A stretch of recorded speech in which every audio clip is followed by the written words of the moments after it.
이사야서는 모두 66장으로 이루어져 있습니다. 그 가운데 오늘 본문이 있는 40장은 이 책의 내용으로 볼 때 분수령을 이루는 부분이다, 이렇게 말씀을 드릴 수가 있겠습니다. 이사야서를 기록한 선지자 이사야는 주전, 주님 오시기 전 700년대에 활동했던 선지자입니다. 남왕국 유다 나라의 왕들이죠. 우시야, 요담, 아하스, 히스기야, 이 왕들이 살던 시대에 활동했습니다. 히스기야 왕 시대에 북왕국 이스라엘이 아수르에 의해서 멸망을 당하죠.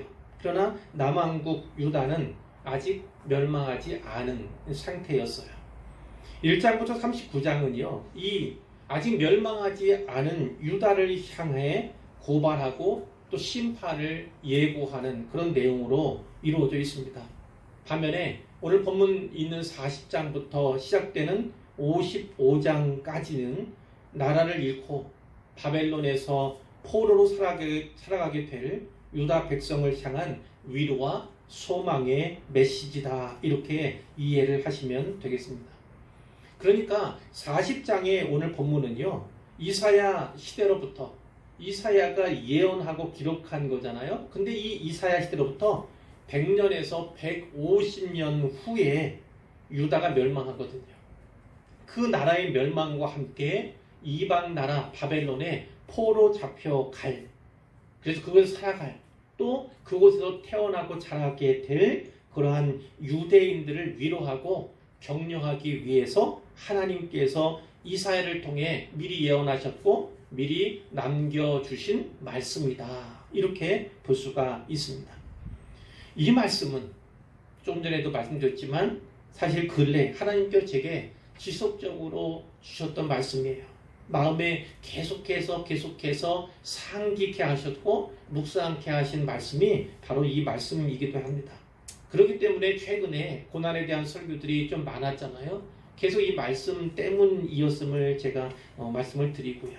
그러나 제게 주신 말씀뿐만 아니라 하나님은 저를 통해서 이 말씀이 여러분들에게 흘러가길 원하신다, 저는 이렇게 보고 이렇게 믿습니다. 그러므로 삼가 이 말씀을 경청해 들으시기를 바라고요, 마음으로 받으시기를 부탁을 드립니다. 본문 1절에서 하나님은요, 너희는 위로하라, 내 백성을 위로하라, 이렇게 말씀하세요. 앞에 내용에 비추어 보면요, 대단한 반전이다, 이렇게 말씀을 드릴 수가 있겠어요. 하나님은 앞에서요, 시온을 창기와 살인자, 이렇게 부르셨어요. 1장 21절에 보면요, 이런 말씀이 있습니다. 신실하던 성읍이 어찌하여 창기가 되었는고, 창기는 창녀를 말하는 거예요. 정의가 거기에 충만하였고 공의가 그 가운데에 거하였더니 이제는 살인자들 뿐이로다. 살인자들 뿐. 이 창기라는 건 무엇입니까? 결국은 이 사람 저 사람 다 받아들이는 거 아니겠어요? 하나님 여호와를 믿는다 하지만, 하나님만 섬긴다 하지만 이것저것 다 짬뽕으로 혼합해서 섬기고 믿는 그러한 이 사람들의, 하나님 백성들의 모습을 하나님이 창기다, 창녀다, 이렇게 부르시는 거예요. 이 살인자라는 건 무슨 표현이겠습니까? 그들이 정의와 공의를 잃어버리고 상실한 채 마치 사람을 죽이는 걸 밥 먹듯이 하고요, 생명을 존중하지 않는 그들의 사회상을 이렇게 표현하고 있다고 볼 수가 있어요. 하나님은 이러한 이스라엘 백성을 향해서 내 대적이다, 내 원수다, 이렇게도 부르셨어요. 1장 24절에 보니까 그러므로 주 만군의 여호와 이스라엘의 전능자가 말씀하시되 슬프다, 내가 장차 내 대적에게 보응하여 내 마음을 편하게 하겠고 내 원수에게 보복하리라. 하나님께서 보응하시고 보복하겠다고 하시는 그 대적, 그 원수가 이방 나라, 이방 족속이 아니라 하나님의 백성이라고 하는 이스라엘과 유다, 그리고 자기 백성, 하나님 백성에게 이렇게 표현을 하신 거예요. 그러니까 하나님 마음이 얼마나 아프고 얼마나 슬픈가를 우리가 살필 수가 있겠죠. 하나님은 이스라엘 자기 백성을 귀머거리와 소경으로 만드시길 원하셨어요. 6장 9절에서 10절 이런 말씀이 있습니다. 이 부분은 이사야에게 소명을 주시는 부분 가운데 하나인데 이렇습니다. 여호와께서 이르시되 가서, 이사야에게 말씀하는 거예요. 가서 이 백성에게 이르기를 너희가 듣기는 들어도 깨닫지 못할 것이요 보기는 보아도 알지 못하리라 하여 이 백성의 마음을 둔하게 하며 그들의 귀가 막히고 그들의 눈이 감기게 하라. 참 이상한 말씀이죠. 하나님이 원하시는 건 둔한 마음이 열리기를요, 부드러운 마음이 되어서 말씀이 심겨지기를요, 또 하나님의 영의 다스림을 받기를 원하시는 하나님이시잖아요. 구약이나 신약이나 언제나 하나님의 소원이 거기에 있어요. 귀가 열리고 마음이 열리기를, 그래서 하나님의 말씀을 받고 순종하기를 원하시는 하나님, 그리고 하나님의 은혜 가운데 놀라운 것들을 보게 하시는 것이 하나님께서 우리를 향해, 특히 그분의 자녀를 향해 원하시는 바인데, 선지자를 부르시면서 그에게 이런 소명을 주셨다니요, 우리가 이해할 수가 없어요. 근데 하나님은 왜 이렇게 하시는가? 뒤에 부분에 그 이유가 나옵니다. 염려하건대, 하나님이 염려해서 이러는 거예요. 어떤 염려요? 그들이 눈으로 보고 귀로 듣고 마음으로 깨닫고 다시 돌아와 고침받을까 하노라. 원래 하나님 말씀, 하나님 마음은 그들이 고침받기를 원하고 깨닫기를 원하는 겁니다. 보고 듣기를 원하는 것이지만 이 시점에서는 하나님께서 어떤 마음을 품으셨습니까? 이제 회초리를 들어야 할 때다, 이제 이들을 징계해야 할 때다, 이렇게 말씀하신 거예요. 그렇게 원하시는 거예요. 그런 상황이다 보니까 선지자에게 예상 밖의 소명을 주셨다, 우리는 이렇게 볼 수가 있는 거죠. 그런데 이 부분에서 주목할 것이 있어요. 하나님께서는 이 백성에게 이르기를 이 백성의 마음을 둔하게 하라, 이런 말씀을 주셨어요. 이 백성이라고 부르시는 거예요. 이 백성 이렇게 부르신다는 겁니다. 자, 하나님이 그들과 거리를 두고 계시다, 마음의 거리를 두고 계시다라는 것을 보게 되는 거죠. 그런데 이 40장의 오늘 본문에서는 이 표현이 어떻게 바뀌었습니까? 이 백성이 아니라 내 백성, 이렇게 바뀐 것을 보게 돼요. 하나님은 자기 자신을 향해서 너희의 하나님이다, 이렇게 칭하고 계세요. 너희의 하나님. 이 내 백성이나 너희의 하나님이나 이 두 표현 모두 하나님과 그 백성 이스라엘 사이에 맺었던 언약, 그 언약을 상기시키는 언약적 표현이다, 이렇게 볼 수가 있는데요. 하나님은 다시 이런 언약의 표현들로, 언약적 표현들로 그들을 부르시는 거예요. 그들에게 이제 고발과 심판이 아니라 위로와 격려의 메시지를 주기를 원하신다는 것입니다. 너희의 하나님이 이르시되 너희는 위로하라, 내 백성을 위로하라. 훗날 이방 나라 바벨론 포로지에서 노역을 하면서 고통에 시달리면서 이 말씀을 읽고 듣고 받게 될 모든 하나님의 백성들은요, 하나님께서 주신 이 위로의 메시지를 서로 나눔으로써 격려하게 될 거예요. 서로가 위로하게 될 것입니다. 이 위로의 선언 속에서 우리는 하나님의 본심을 다시금 발견하게 되지요. 지난 주일의 설교에도 제가 하나님의 본심 이야기를 했는데요.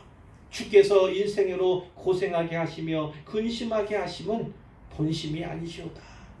하나님이 우리의 고생, 우리의 근심을 바라는 것이 아니에요. 잘 되기를 바랍니다. 하나님의 사람으로 온전해지고 하나님의 자녀로서 합당한 삶을 살기를, 예수님 닮아가기를 원하시는 것이 하나님 아버지의 본심이에요. 그러나 때로 고생하게 하시며 근심하게 하실 수밖에 없는 것이 하나님 아버지의 마음이기도 하죠.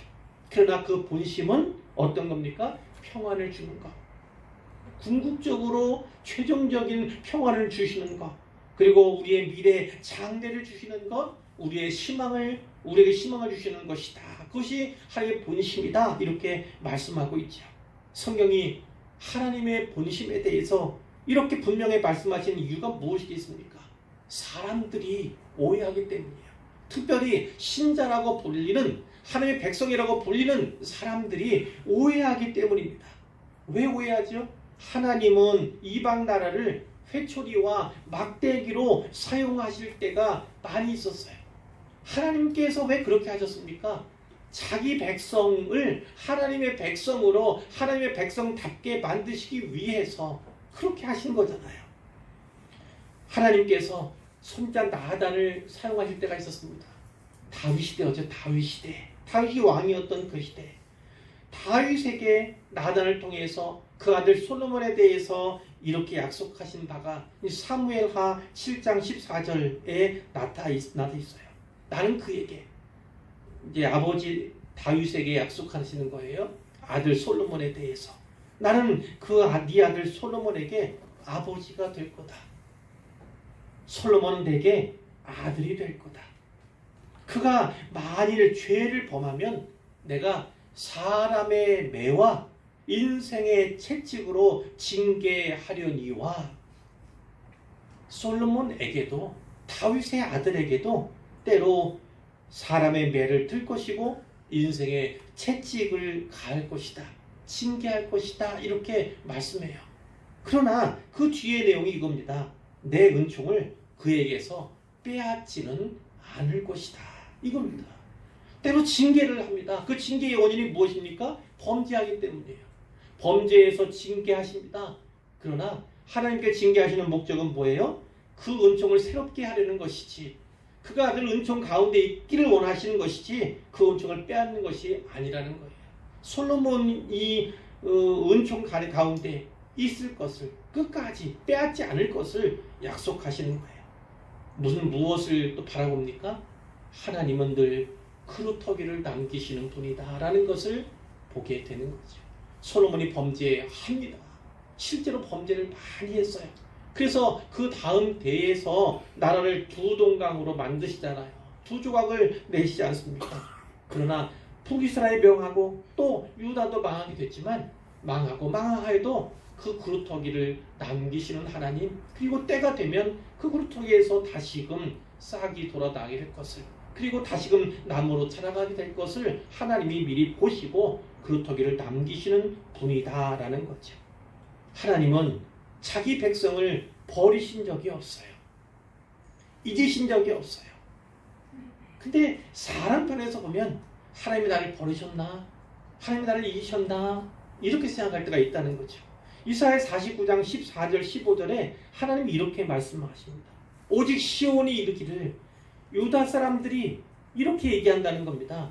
여호와께서 나를 버리시며 주께서 나를 잊으셨다 하였거니와.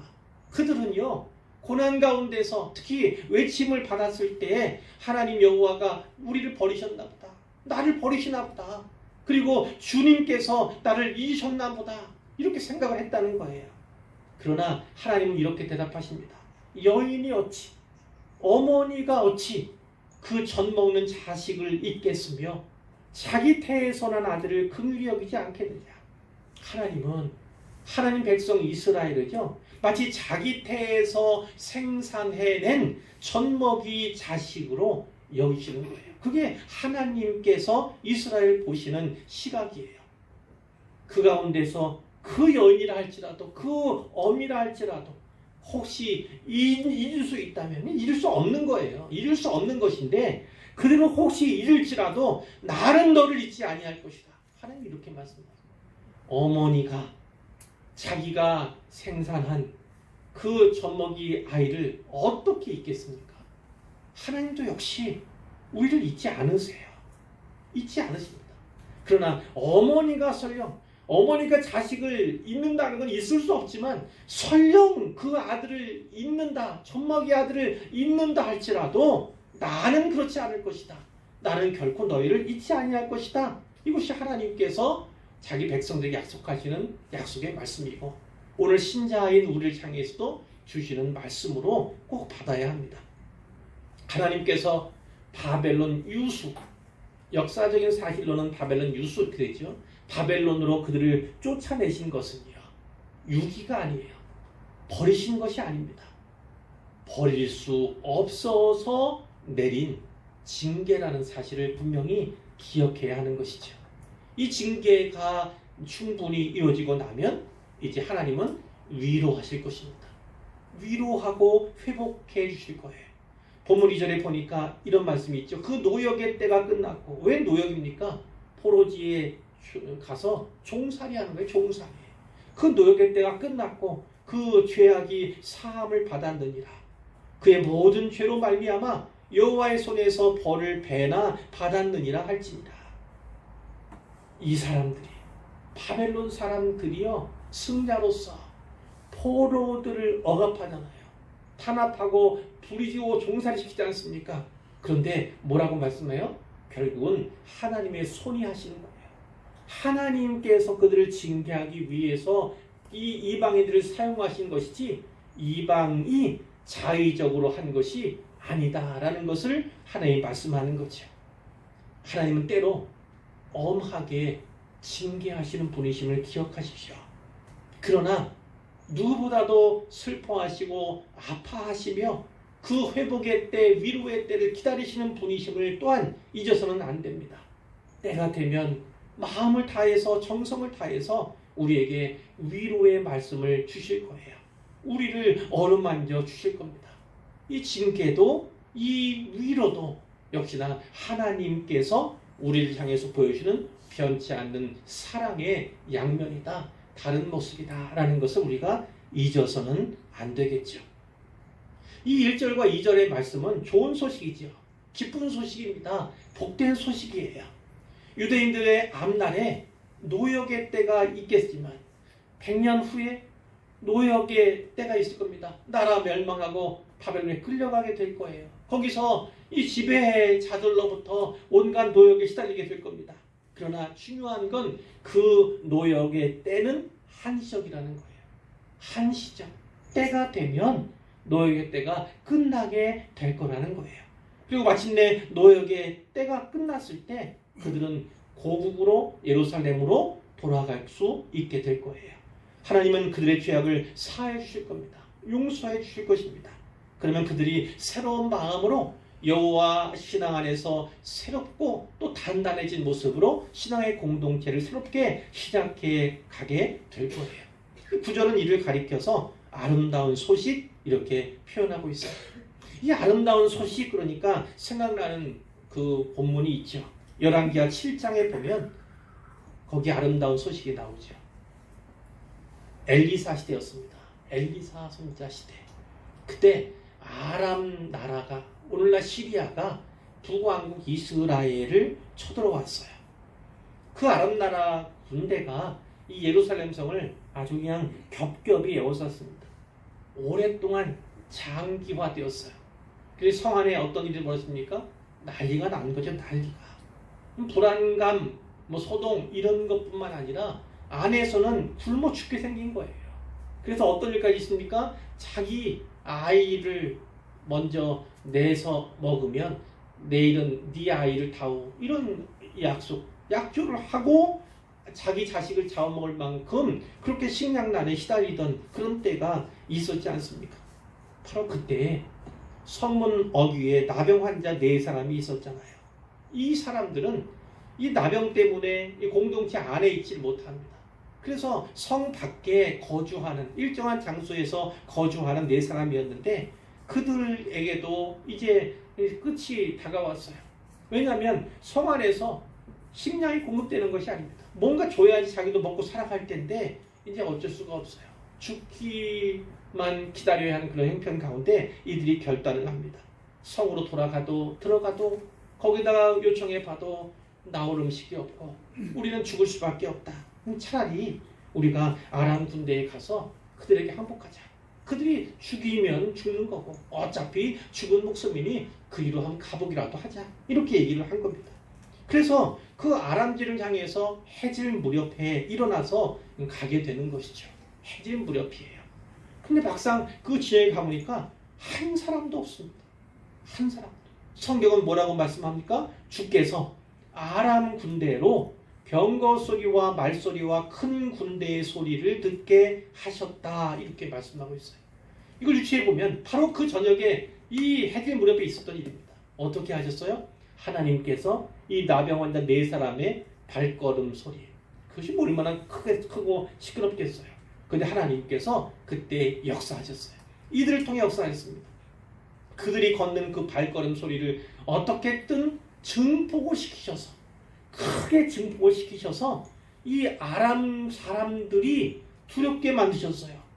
그 아람 사람들은 이들의 증폭된 발걸음을요, 마치 큰 군대의 소리로 오해하게 하나님께서 역사를 하신 거예요.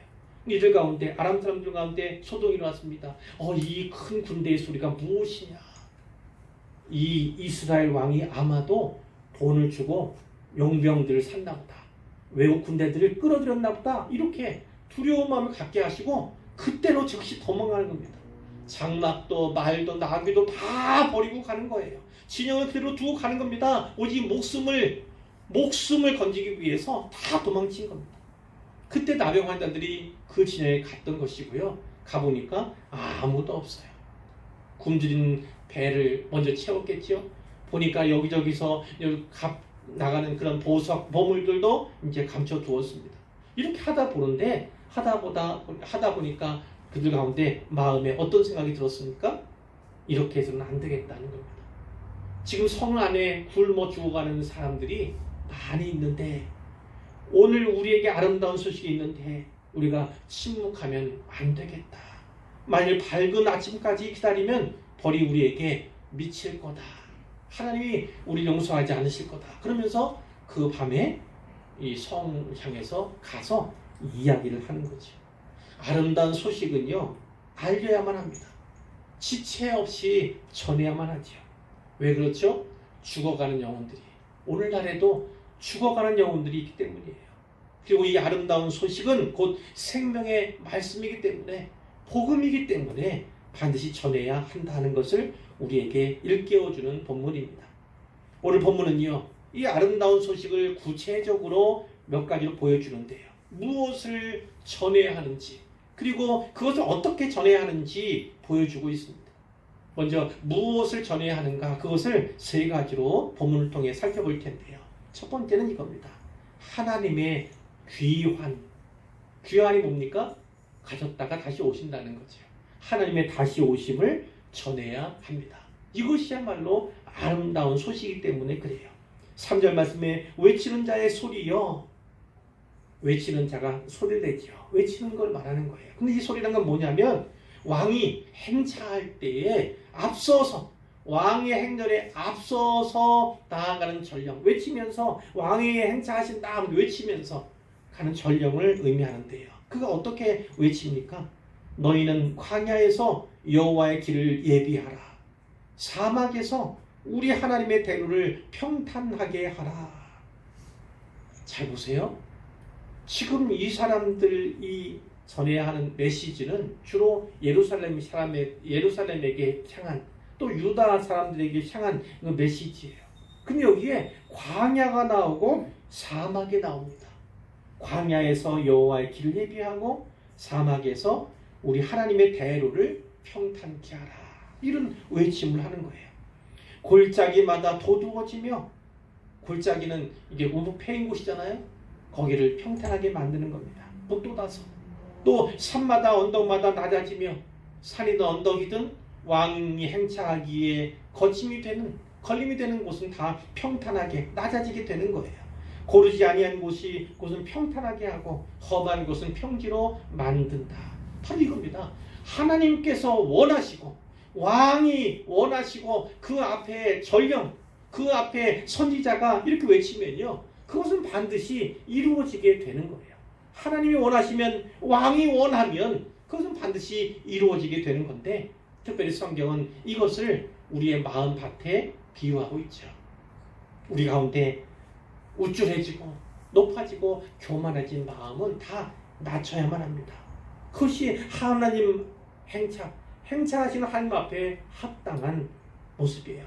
또 너무나 어렵고 힘들어서 너무 낮아진 그런 사람들에게는 소망의 마음을 일깨워줘서, 그 북돋아 줘서 그들도 역시 또 온전한 마음을 또 왕의 행차를 바라보게 하는 그런 마음을 갖게 하는 것이 또 주의 오심을 예비하는 것, 오늘의 우리 모습과도 같은 것이지요. 자, 이 귀환이라고 말씀드렸는데 그럼 하나님이 언제 떠나셨습니까? 언제 떠나셨어요? 하나님께서는요, 예루살렘만 아니라 그분의 성전, 지상처소잖아요. 그것을 떠나신 적이 있잖아요. 에스겔 10장, 11장을 오늘 집에 가셔서 읽어보시기를 바라요. 저는 이 본문 읽을 때마다 마음이 너무나 뭉클해집니다. 어떻습니까? 하나님께서 그분의 처소로, 지상처소로 삼으신 그 성전인데, 하나님의 집인데, 그 성전 안에서조차, 그 성소 안에서조차 가증한 우상숭배의 행위들이 자행되고 있어요. 그러니까 하나님이 더는 못 참으시는 거예요. 견딜 수가 없어요. 너무나 더러워서 견딜 수가 없어요. 그래서 나가십니다. 성소를 떠나고 문지방을 넘어가시는 장면이 생생하게 기록되어 있어요. 결국은 그 성전의 동쪽 문, 거기를 향해서 동쪽 언덕으로 가시는 장면이 있습니다.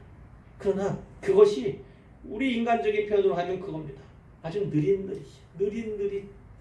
그리고 마치 계속해서 떠나고 싶지 않은데 떠날 수밖에 없는, 그리고 차마 발걸음을 옮기지 못하시는, 그래서 자꾸만 뒤를 돌아보시고 또 돌아보시는 그런 모습으로 하나님께서 이 성전을 떠나시고 예루살렘을 떠나시는 그런 장면이 에스겔 10장 11장에 그렇게 기록이 되어 있어요.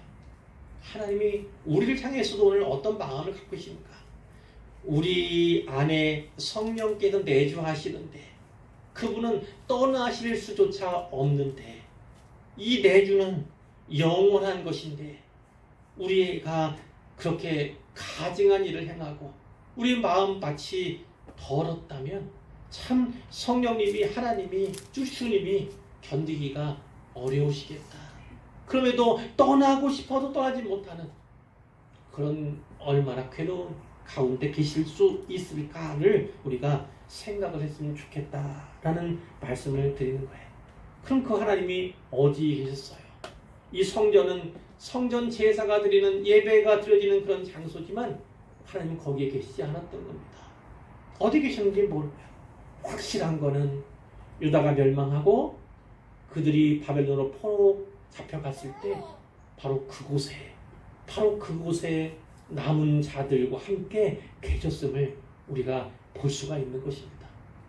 그런데 이 예루살렘, 유다가 아니라 바로 광야라고, 사막이라고 말씀한 이유가 있죠.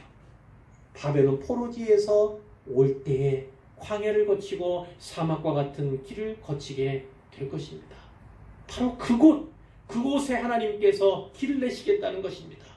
그곳에 하나님의 대로를 건설하겠다고 하시는 것이 하나님의 뜻이에요.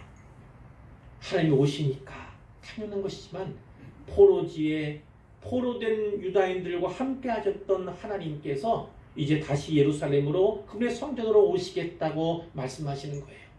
그 행차, 그 귀환의 행렬에는 누가 포함됩니까? 바로 포로 잡혀가서 노역하던, 종살이하던 그 유다인들이 또 그 노역지에서, 그 포로지에서 태어나고 자라난 그 후손들이 하나님 여호와와 함께 이 예루살렘으로 돌아오게 될 것을 말씀하는 거예요. 여러분, 우리가 살아가면서 때로 이와 같이 마치 포로지에 포로가 된 것처럼 종살이하고 노역에 시달리는 그런 모습과 같은 그런 때가 있을 수 있어요. 마치 지금 이 때가 내가 바벨론 포로가 된 것 같은 그런 때를 지나는 분도 있을 수 있습니다. 그렇다면 오늘 이 위로의 말씀을 통해서 다시 힘을 얻고 소망을 붙잡으시기를 바랍니다. 하나님께서는 우리에게 위로의 메시지를 주시는 하나님이에요. 그분이 정하신 때에, 그 때까지만 징계가 유효할 뿐, 하나님께서 이제 위로를 선포해 주실 때가 가까이 오고 있음을 기억하시기를 바랍니다. 그리고 그분, 영광으로 돌아오실 때 또 우리도 데려오실 것을, 또 데려가실 것을 우리가 소망으로 희망으로 붙잡을 수가 있는 거죠. 5절에 보니까 여호와의 영광이 나타나고 모든 육체가 그것을 함께 보리라. 예수님이 재림에 대해서 말씀을 드릴 때 이 본문을 사용할 때가 많이 있잖아요. 주님이 다시 오실 때도 모든 육체가 그것을 함께 보리라, 이렇게 우리가 이야기하고 또 설교하지 않습니까? 그것은 다시금 이 포로지에서의 유다인들의 귀환이라고 하는 역사적인 사실만 아니라 결국 주님의 다시 오시는 것, 주님의 재림 또한 예표하고 있고 보여주고 있다라는 것을 우리가 알게 되는 거예요. 우리가 꼭 기억해야 할 놀라운 사실이 있습니다. 여기 여호와의 영광이 나타나고 이런 표현이 있잖아요. 이 영광이라고 있는데 하나님께서는요, 자기의 영광을 어떻게 나타내십니까? 중요한 것, 자기 백성의 구원을 통해서 그분의 영광을 나타내시는 분이 우리 하나님이시다라는 겁니다. 하나님의 영광과 우리의 구원을 별개로 놓으신 것이 아니에요. 우리의 구원을 통해서 그분의 영광을 드러내시는 것, 하나님의 영광을 우리의 구원에 오히려 종속시키시는 것 같은 이러한 모습이 하나님께서 우리를 얼마나 사랑하시는가를 뚜렷하고 분명하게 보여준다, 이렇게 볼 수가 있죠. 신약의 복음서들은 이 말씀, 첫 번째 음성을 세례 요한과 연결시킴을 볼 수가 있죠. 마태도 마가도 누가도 요한도 다 그렇습니다. 누가복음의 기사를 보면 3장에 하나님 말씀이 빈들에서 사가랴의 아들 요한에게 임하니라, 세례 요한에게 임한 장면 나오잖아요.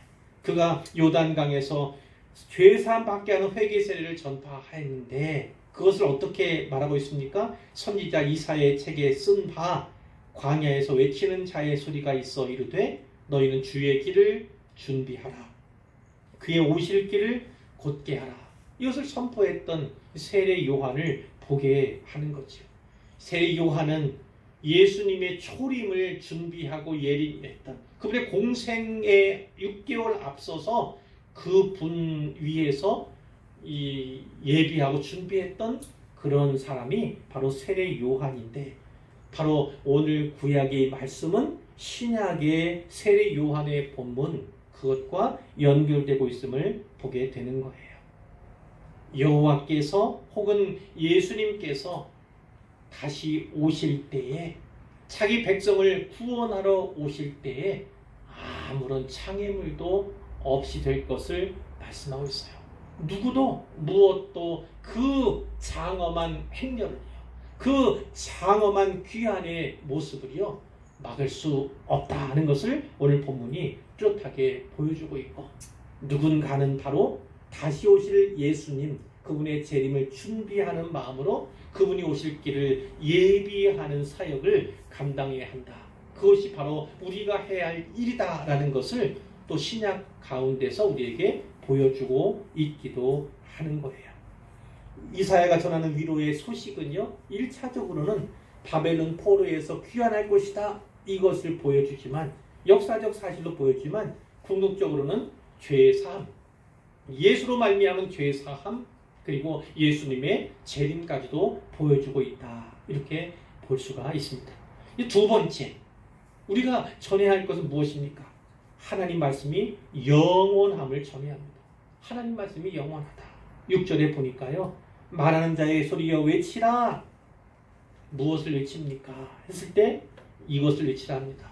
모든 육체는 풀이요 그의 모든 아름다움은 들의 꽃과 같으니 풀은 마르고 꽃이 시들면 여호와의 기운이 그 위에 불미라. 이 백성은 실로 풀이로다. 인생의 연약함에 대해서 성경이 많이 말씀하잖아요. 아침 안개와 같고 꽃 이슬과도 같은 이런 모습도 있지만, 오늘 본문에서는 어떻게 나옵니까? 육체는 풀이에요. 풀. 그것도 자풀과 같은 그런 모습이에요. 우리의 인생이 풀과 같은, 그것이 자라고 핀다 할지라도 보잘것없는 그것을 우리가 잊어서는 안 됩니다. 때로는 그 풀도 아름다운 들의 꽃들을 맺을 때가 있죠.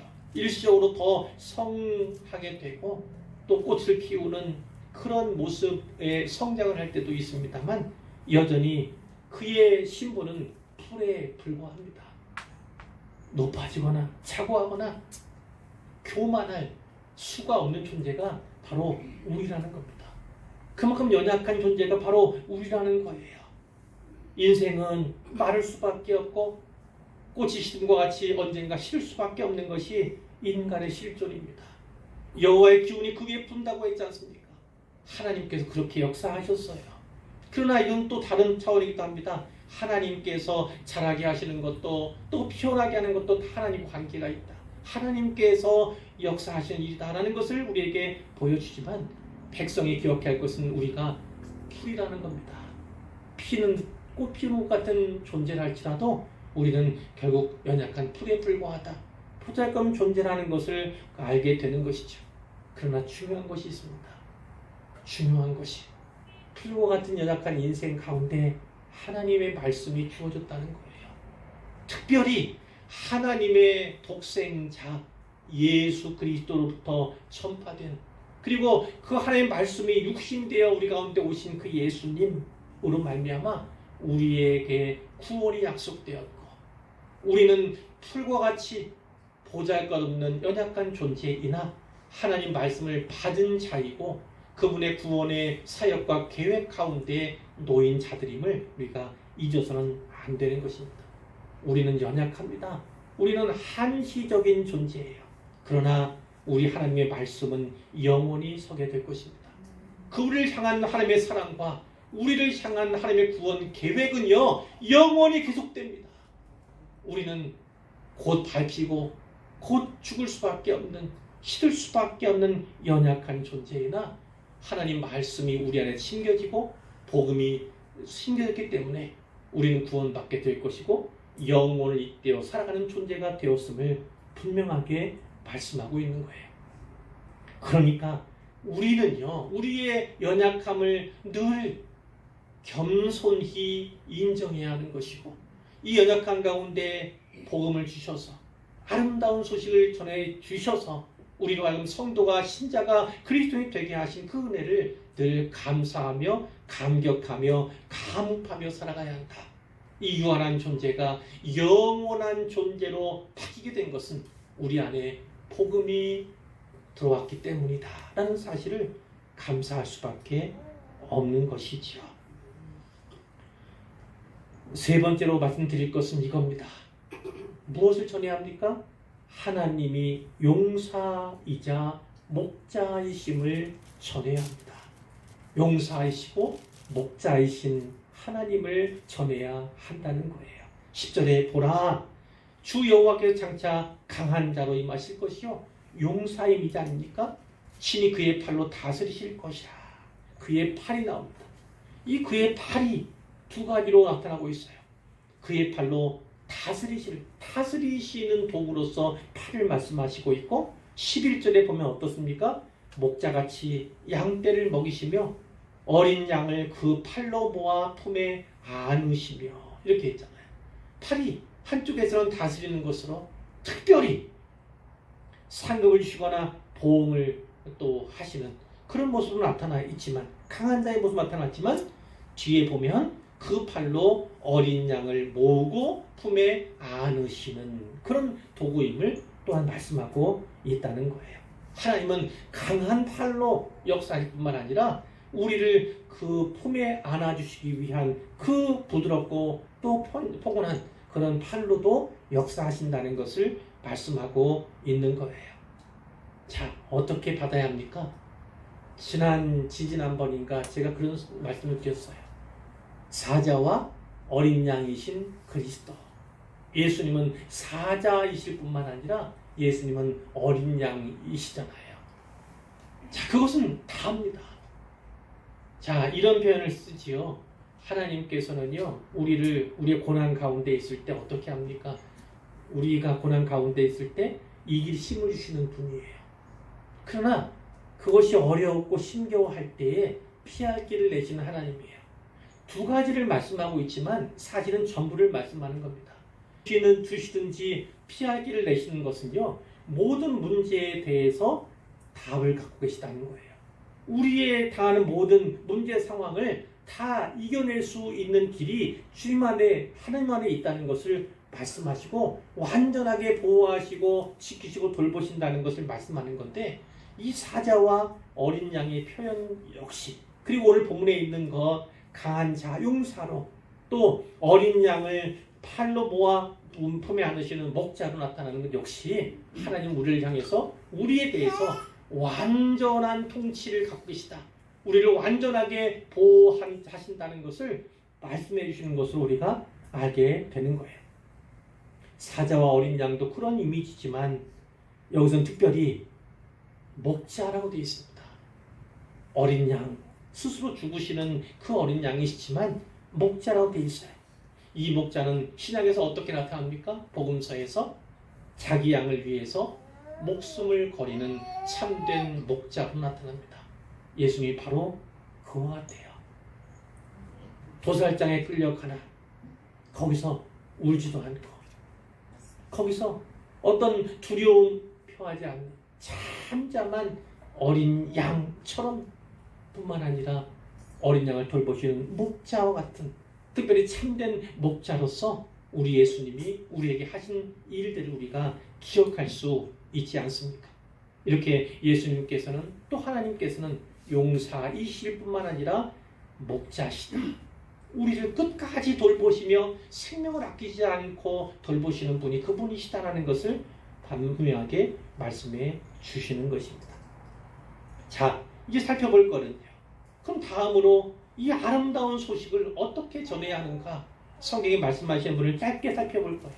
첫 번째는요, 마음에 닿도록 말하고 외쳐야 한다, 이렇게 말씀하고 있죠. 2절 말씀 같이 읽겠습니다. 2절, 너희는 예루살렘의 마음에 닿도록 말하며 그곳에게 외치라. 이 마음에 닿도록 설득력 있게 이렇게 해석할 수 있어요. 그러나 더 중요한 건 뭡니까? 마음이 진심을 알아서 그 진심을 받아들이도록 이거지요. 진심으로 다가갈 뿐만 아니라 그 진심을 그들도 알아서 진짜 이것이 그들을 위한 것임을 그래서 수용하고 받아들일 수 있게 그렇게 전해야 한다는 것입니다. 이렇게 한 사람들이 성경에 나오죠. 예를 든다면 요셉이 그랬어요.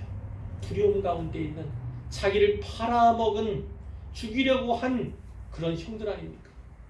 그 형들 앞에 애굽의 재상으로서 앉아있잖아요. 높은 자리에서 내려다보고 있는 그런 상황입니다.